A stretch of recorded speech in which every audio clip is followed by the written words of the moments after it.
Fala, meus queridos!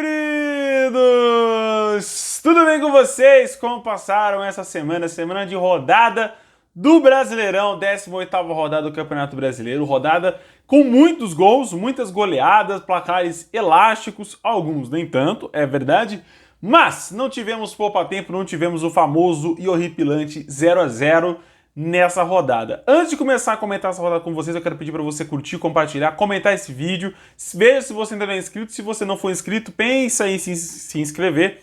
Entra aqui no nosso canal, acompanha de tudo que acontece nas rodadas do Campeonato Brasileiro e fica por dentro do que de melhor acontece com o nosso futebol, o futebol tupiniquim, futebol BR. Meus amigos, o Campeonato Brasileiro começou na terça-feira com o jogo entre Ceará e Avaí. O Ceará venceu por 1-0, o gol do Vina. Foi o time que mais buscou o ataque, o time que mais teve chances de gol.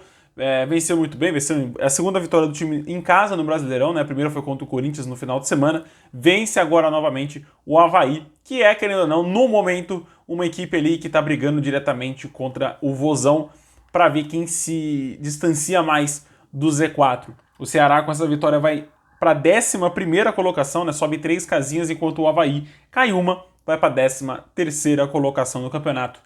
Outro time que venceu em casa foi o Red Bull Bragantino, né, que venceu por 2-1 a equipe do Fortaleza, gol de Lucas Evangelista e Gabriel Novaes. Brits fez o gol aí do Fortaleza, o gol que foi de empate, mas aí o Red Bull no fim do jogo acabou virando, fazendo 2-1 para o Gabriel, com o Gabriel Novaes. Né, o Bragantino que teve uma notícia uma notícia triste, né, hoje.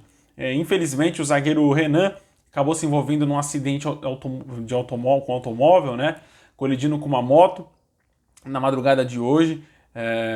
O motorista da moto acabou falecendo, né? Tinha 38 anos, jovem ainda.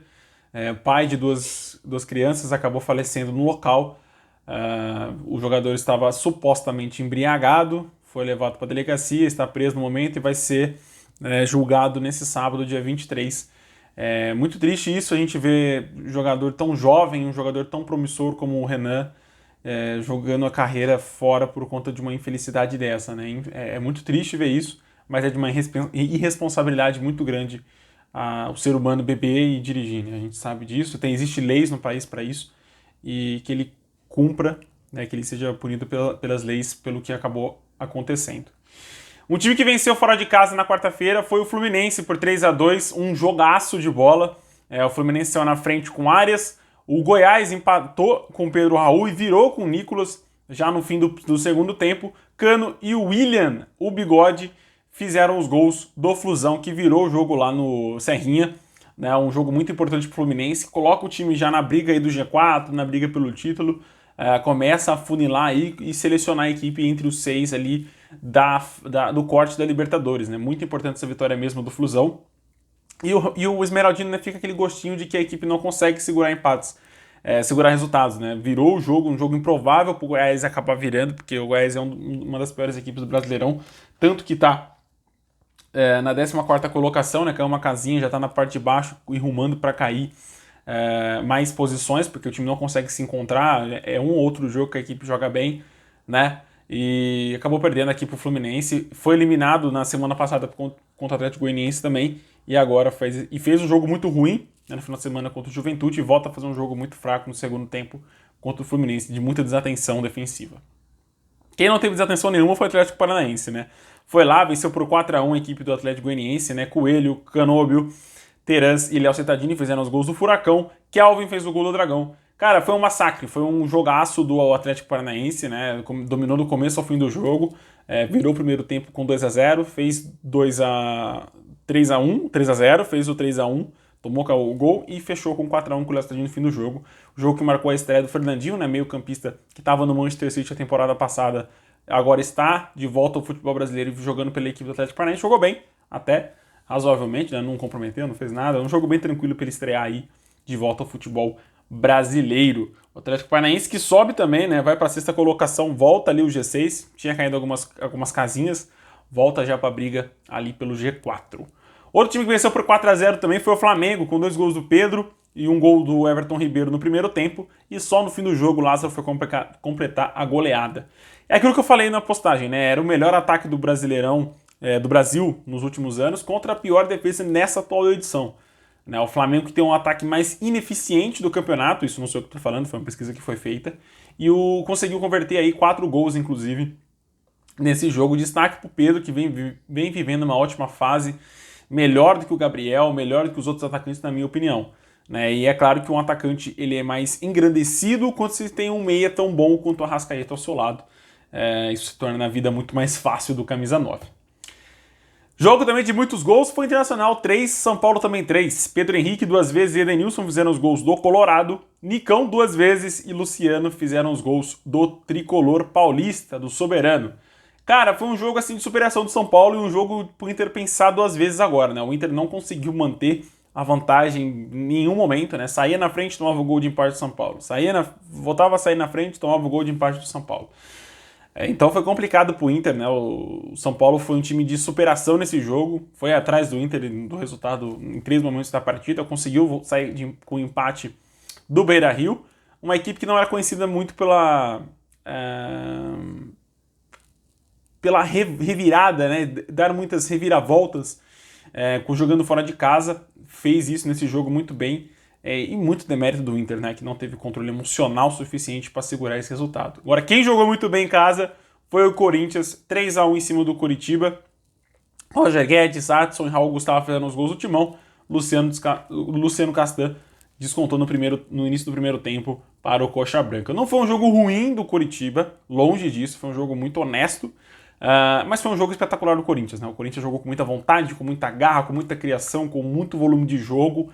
Muito volume de jogo mesmo, aquilo que eu vinha falando nos últimos vídeos, o Corinthians não tinha criação pelo meio, não tinha criação de jogadas. Nesse jogo teve muitas criações, muito pela estreia do Yuri Alberto. Eu acho que é um jogador muito diferenciado do futebol brasileiro.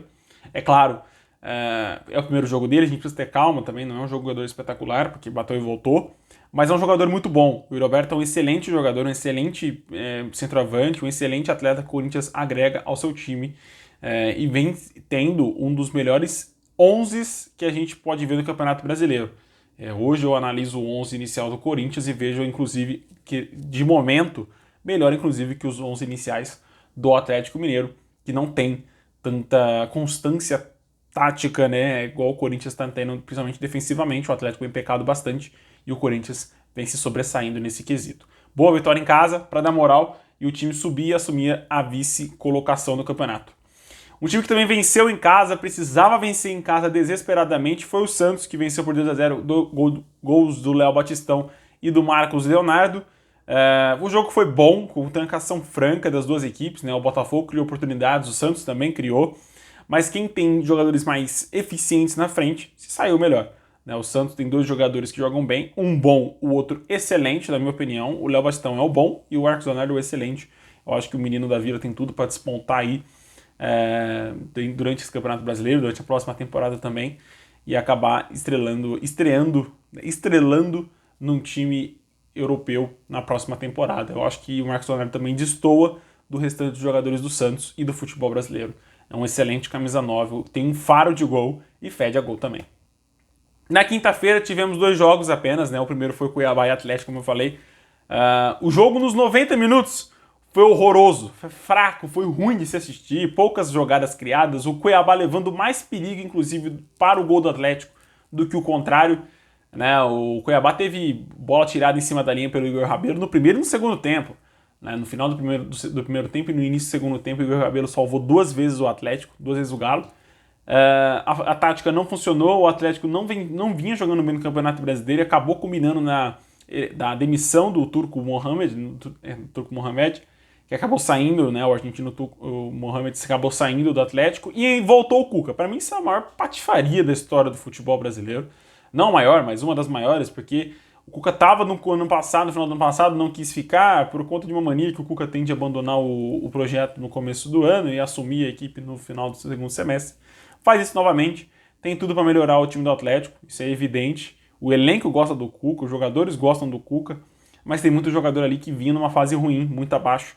O Cuca precisa resgatar esses jogadores. Fala no caso do Arana, no caso do próprio Hulk, que vem abaixo, Nacho Fernandes, que decaiu muito futebol. E o Arana, no fim do jogo, até inclusive fez a jogada do gol do Kardec, né, que estreou marcando o gol. E o Gabriel Pirani, para mim um dos melhores meias que o Santos tinha à sua disposição, emprestou pro Dourado, pro Cuiabá, fez o gol nos 98 minutos do segundo tempo, empatando o confronto nos acréscimos, e ficou do jeito que começou, né, um empate, só que com gols, um pontinho para cada um. Melhor para o Cuiabá, né, que fica na 15ª posição, e o Atlético cai uma, vai para a 3ª. E o Palmeiras fechou rodada vencendo a equipe do América Mineiro fora de casa com um golaço do Gustavo Scarpa. Não foi uma partida espetacular do Palmeiras, acho que inclusive passa muito pelas estreias dos centroavantes que o Palmeiras teve durante o jogo. O Merentiel começou jogando, depois entrou o Lopes do meio para o fim do segundo tempo, inclusive melhor do que o Merentiel, mas por questão de jogo.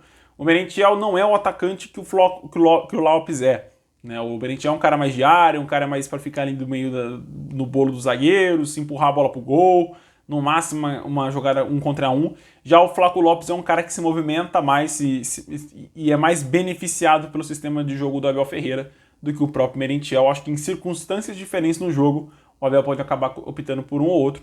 Não é sempre que vai começar com o Merentiel, não é sempre que vai começar com o Flaco Lopes, não é sempre que vai começar com o Rony. Então vai ter essa alternância na centroavância do Palmeiras. É importante ter peças para mudar durante o jogo. O Abel Ferreira, o Palmeiras agora tem isso, mas jogou abaixo, né, do que esperado contra o América Mineiro, que não levou tanto perigo assim ao gol do Verdão. No primeiro tempo acertou poucas bolas no gol, né, que levaram muito perigo. Chutou mais para fora do que na meta alviverde. Mas o Palmeiras consegue essa vitória fora de casa, vitória importante para o time se manter na primeira colocação do Campeonato Brasileiro. É isso, meus queridos, esse foi o vídeo de hoje. Esse final de semana também tem Campeonato Brasileiro, vai até segunda-feira. Depois, no meio da semana que vem, Copa do Brasil, com os jogos das quartas de finais do torneio de mata-mata do Brasilzão. É isso, meus queridos, fiquem com Deus e até o próximo vídeo. Tchau, tchau.